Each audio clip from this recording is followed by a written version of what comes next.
Camera నేను cycle reporting friends అందరూ కూర్చోండి మా ప్లీజ్. ప్రధానంగా ఈ ప్రభుత్వం హామీలు ఇచ్చి మాలాంటి వాళ్ళకి హామీలు ఇచ్చి కార్మిక వర్గానికి, రైతాంగానికి, మహిళలకి, విద్యార్థులకి చాలా చాలా చాలా హామీ 175 రకాల హామీలు ఇచ్చారు. చిన్న పెద్ద ఈ రోజుకి ఒక 10-15 హామీలు మామూలు తప్ప అసలు హామీలు అమలు చేయాల. వాటి మీద పోరాటం జరుగుతూ ఉంది, ఆందోళన జరుగుతూ ఉంది. ఆందోళన జరుగుతున్న పరిస్థితుల్లో మరో పక్కన సాక్ష్యం బతుకులు ఈ ప్రభుత్వం హామీ ఇచ్చింది అమలు చేయట్లేదు. ప్రజలకు మేలు చేయాలి, నువ్వు మేలు చేస్తా ఉన్నావు, ఎందుకు మేలు చేయట్లేదు రకంగా మరి వార్తలు రాస్తా ఉంటే వాళ్ళ ప్రధాన కారణం అదే. అమరావతిలో ఎవరన్నా విమర్శించారా లేదా వారు అన్నారా అనేది అన్నారా లేదా అనేది విషయం తెలుసుకోవాలి. కానీ అన్నారా లేదా అని కాకుండా అన్నారనే అనుకుని ఇవాళ అది సాక్షిలో వచ్చింది కనుక అసలు విషయాలు పక్కన పెట్టేసి సాక్షిలో జాగ్రత్త రకంగా జరుగుతూ ఉంది. ఇది సరైనది కాదు. ఒక రకంగా వ్యవస్థ రక్షించేది పత్రికా రంగం, సమాజంలో లోపాలని ఎత్తు చూపించే పత్రికా రంగం, ప్రతిపక్షమైన ప్రభుత్వమైన ఎవరైనా తప్పులు చేస్తే ఆ తప్పుల్ని ప్రజల ముందుంచే పత్రికా రంగం వాళ్ళ పత్రికా రంగంగా దాడి చేస్తూ ఉంది.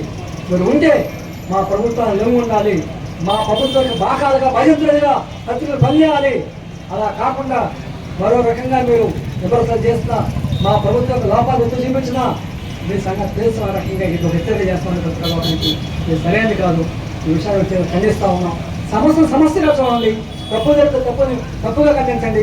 ఆ తప్పులు కంటే చర్యలు చట్ట ప్రకారం చేయండి. తప్పించి చట్టాలను ఉపయోగించుకో, చట్టాన్ని ఈ విధంగా లేదా చట్టాన్ని వక్రీకరిస్తూ ఈ రకమైన దాడి చేయడం, పత్రిక కార్యాలయం దాడి చేయడం, దహనాలు చేయడం సీరియస్గా ఖండిస్తున్నాం. ప్రభుత్వం ఎప్పటికైనా ఇలాంటి కక్ష సాధింపు వదులుకోవాలని కోరుతా ఉన్నాం. ముఖ్యంగా ఏదైతే ఈరోజు సాక్షి మీడియా సంబంధ మిత్రులందరూ ఈ కార్యక్రమం చేస్తా ఉన్నారో మీ అందరికీ సంఘీభావం తెలియజేస్తూ ఈ అవకాశం అందుకు ధన్యవాదాలు తెలుస్తున్నాం. మరి ఎప్పుడూ లేదు, గత 6 నెలలుగా పాత్రికేయులు జరుగుతున్నటువంటి కానీ వారి మీద అవుతున్నటువంటి రిజిస్ట్రేషన్ ఎఫ్ఐఆర్లు కానీ చూస్తూ ఉంటే చాలా బాధాకరంగా ఉన్నది.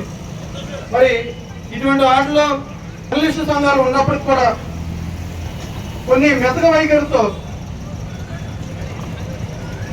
నేను చెప్పాలంటే మరి న్యాయవాది కోసం చెప్పాలంటే తొత్తులుగా కూడా వ్యవహరించడం వల్ల ఇటువంటి మీరు ఈరోజు ఈ ధర్నాలు చేయవలసినటువంటి పరిస్థితి వచ్చింది.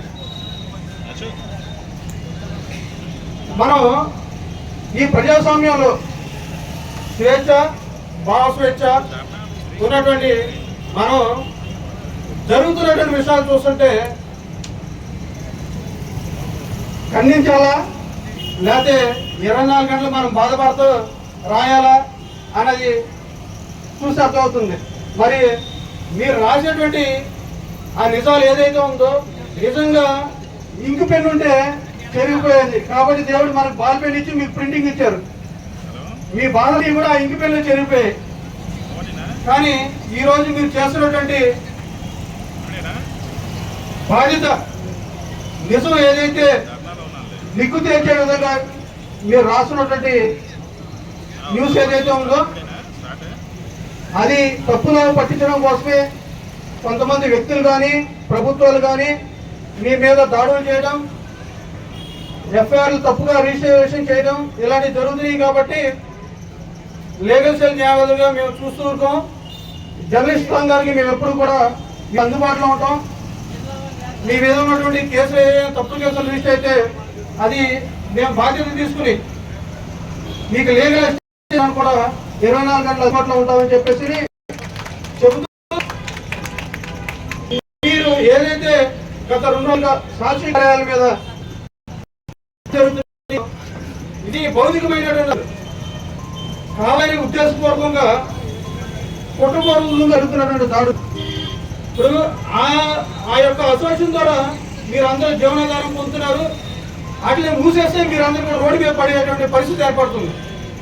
కావాలని మీ అందరూ కూడా రోడ్డు మీద పడేయాలనే ఉద్దేశంతోనే కొంతమంది సంఘటితంగా ఏకసులై ఈ విధంగా మిమ్మల్ని రోడ్డు మీద లాగుతున్నారు. కాబట్టి మీరు చేసినటువంటి ఈ నిజమైనటువంటి ఈ యొక్క ప్రజాస్వామ్యంలో జరుగుతున్నటువంటి ఈ ధర్నాకి పూర్తి మద్దతు తెలియజేస్తూ నాకు ఈ అవకాశం ఇచ్చినటువంటి ప్రతి ఒక్కరికి పేరు పేరున ధన్యవాదాలు తెలియజేస్తున్నాను. Thank you.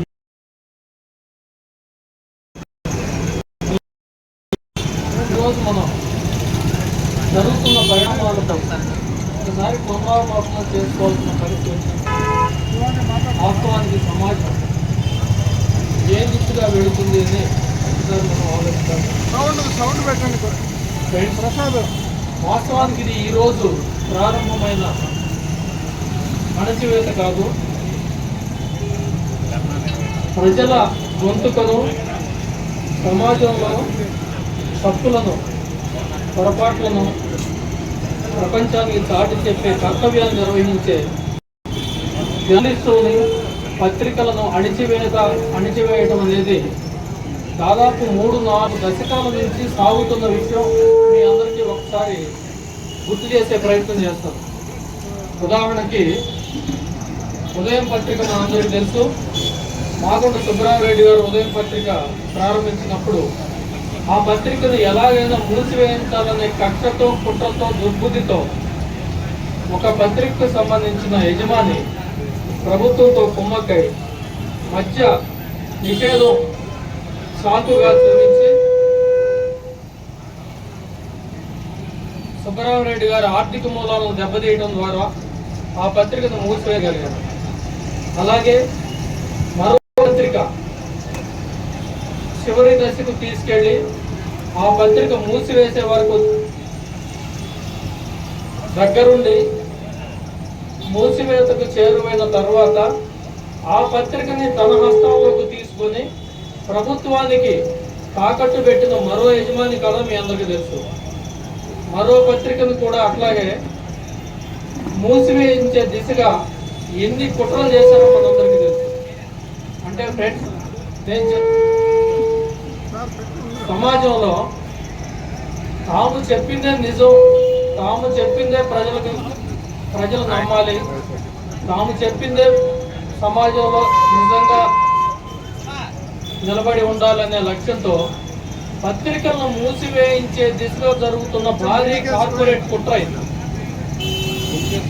ప్రజాశక్తి, విశాలాంధ్ర లాంటి వామపక్ష భావజాలం ఉన్న పత్రికలు మిణుకుమంటూ వెలుగుతున్న ఈ రోజు కాస్త కూస్తో ప్రజా సమస్యల మీద పోరాడుతున్నాయి.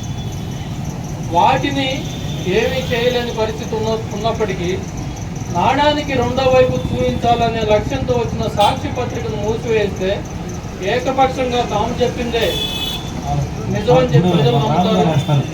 ఆ విధంగా ప్రభుత్వాలనే మార్చివేయచ్చనే కుట్రతో ఒక పత్రిక, మరో ప్రభుత్వం, మరో పార్టీ కలిసి చేస్తున్న కుట్ర ఇది.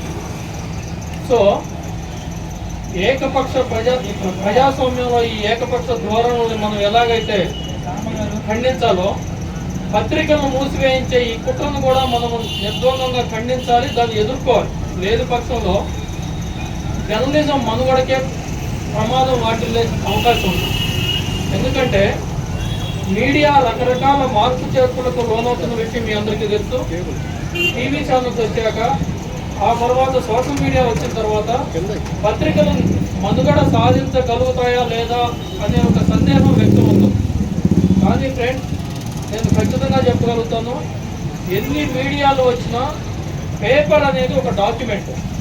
దానికి ఉన్న అవకాశం ఏంటంటే ఒక టీవీ ఛానల్ లేదా ఒక సోషల్ మీడియాలో వచ్చే న్యూస్ ఏదైనా లైవ్లో వచ్చిన దాన్ని కరెక్ట్ చేసుకోవడానికి వీలు పడదు. కానీ ఒక పత్రికలో ఒక వార్త ప్రచురించే ముందు 4-5 సార్లు మనం ప్రూఫ్ చెక్ చేసుకుంటాం, మన మిత్రులందరికీ తెలుసు. కాబట్టి పత్రిక అనేది ఒక డాక్యుమెంట్. ఈ డాక్యుమెంట్ ఒకసారి ప్రింట్ అయితే దానికి ఉన్న విలువ సోషల్ మీడియా కానీ టీవీ మీడియా కానీ ఉండదన్న విషయం కూడా మనందరికీ తెలుసు. కాబట్టి పత్రికను ఊహించడం అనేది, పత్రికలు లేకుండా చేయటం అనేది ఎవరికీ సాధ్యం కాదు ప్రపంచంలో.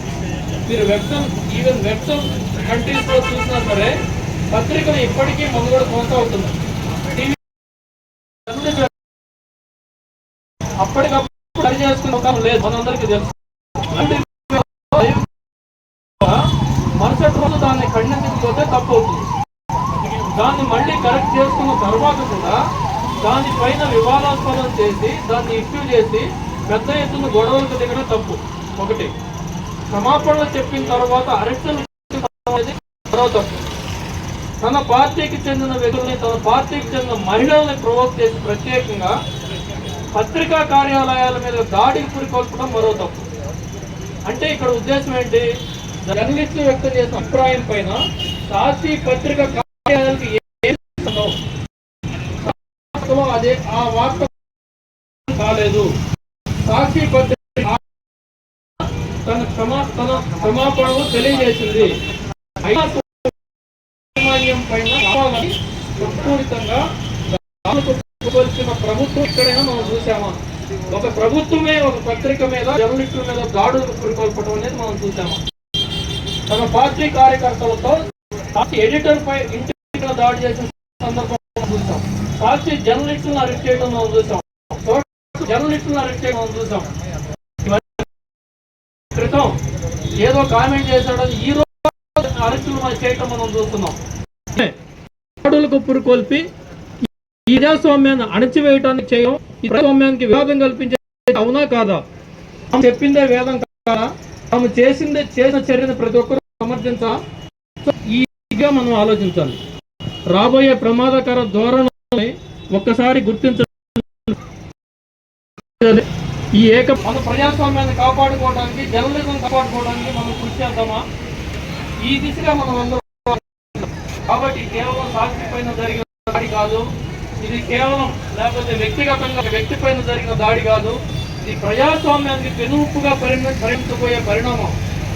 దీన్ని ఖండిద్దాం. దీని ఇలాంటి ధోరణులు కొనసాగకుండా హక్కులను మనం పరిరక్షించుకుందాం, ప్రజాస్వామ్యాన్ని కాపాడుకుందాం అని చెప్పి మీ అందరికీ మనం చెప్తూ థ్యాంక్ యూ.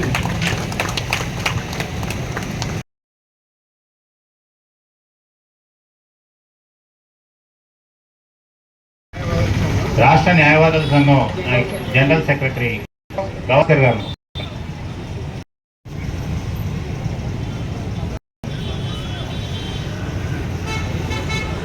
చాలా మందికి ఇన్స్పిరేషన్ కలిగిస్తాయి. ఎందుకంటే మీరు ఇచ్చేటువంటి ఆర్టికల్స్ పొద్దున్నే ఎప్పుడు తెల్లారుతుందా ఏం ఇస్తారా ఆటాటుగా కన్నా ముందుగా పేపర్లో ఏ న్యూస్ రాస్తారో మన ఎడిటర్స్ పత్రికా కార్యాలయం మీద జరుగుతున్నటువంటి దాన్ని న్యాయవాదులుగా ఎంత మాత్రం ఆమోదయోగ్యమైన విషయం కాదు. ప్రభుత్వం ఎప్పటికైనా సంయమనం పాటించి ఈ రకమైనటువంటి కక్షపూరిత విధానాలను, మీడియా మీద కక్ష సాధించాలనే ఈ విధి విధానాలను వెనక్కి తీసుకొని ఎప్పటికైనా సరే సాక్షి కార్యాలయాలపై జరుగుతున్న దాడులను, సాక్షి కార్యాలయాలపై జరుగుతున్న దాడులను, సాక్షి కార్యాలయాలపై జరుగుతున్న దాడులను ప్రశ్నించే గొంతు నొక్కుతారా? ప్రశ్నించే గొంతు నొక్కుతారా? ప్రశ్నించే గొంతులు నొక్కుతారా? జరుగుతున్న దాడులను ఖండించండి, ఖండించండి. పత్రికా స్వేచ్ఛను, పత్రికా స్వేచ్ఛను, పత్రికా స్వేచ్ఛను, పత్రికా స్వేచ్ఛను, పత్రికా స్వేచ్ఛను. వెనుక వాళ్ళు 2 వరుసలు పత్రికా స్వేచ్ఛను, పత్రికా స్వేచ్ఛను, సాక్షి కార్యాలయాలపై జరుగుతున్న దాడులను, సాక్షి కార్యాలయాలపై జరుగుతున్న దాడులను, సాక్షి కార్యాలయాలపై జరుగుతున్న దాడులను, సాక్షి కార్యాలయాలపై జరుగుతున్న దాడులను రెడ్ బుక్ పాలన, రెడ్ బుక్ పాలన, రెడ్ బుక్ పాలన, రెడ్ బుక్ పాలన, రెడ్ బుక్ పాలన. పైశాచికత్వం ఖండించండి. పచ్చమొక్కల పైశాచికత్వం, పచ్చమొక్కల పైశాచికత్వం, పచ్చచికత్వం, పచ్చమొక్కల పైశాచికత్వం. సాక్షి కార్యాలయాలపై జరుగుతున్న దాడులను, సాక్షి కార్యాలయాలపై జరుగుతున్న దాడులను చెప్పండి. సాక్షి కార్యాలయాలపై దాడులు చేసిన సాక్షి కార్యాలయాలపై దాడులు చేసిన వారిని, సాక్షి కార్యాలయాలపై దాడులు చేసిన వారిని, సాక్షి కార్యాలయాలపై దాడులు చేసిన వారిని, సాక్షి కార్యాలయాలపై దాడులు చేసిన వారిని, సాక్షి కార్యాలయాలపై దాడులు చేసిన వారిని, సాక్షి కార్యాలయాలపై దాడులు చేసిన వారిని గొంతు ప్రశ్నించే గొంతు సిగ్గు సిగ్గు. సాక్షి కార్యాలయాలపై దాడులను, సాక్షి కార్యాలయాలపై దాడులు, సాక్షి కార్యాలయ దాడులు, సాక్షి కార్యాలయాలపై దాడులు.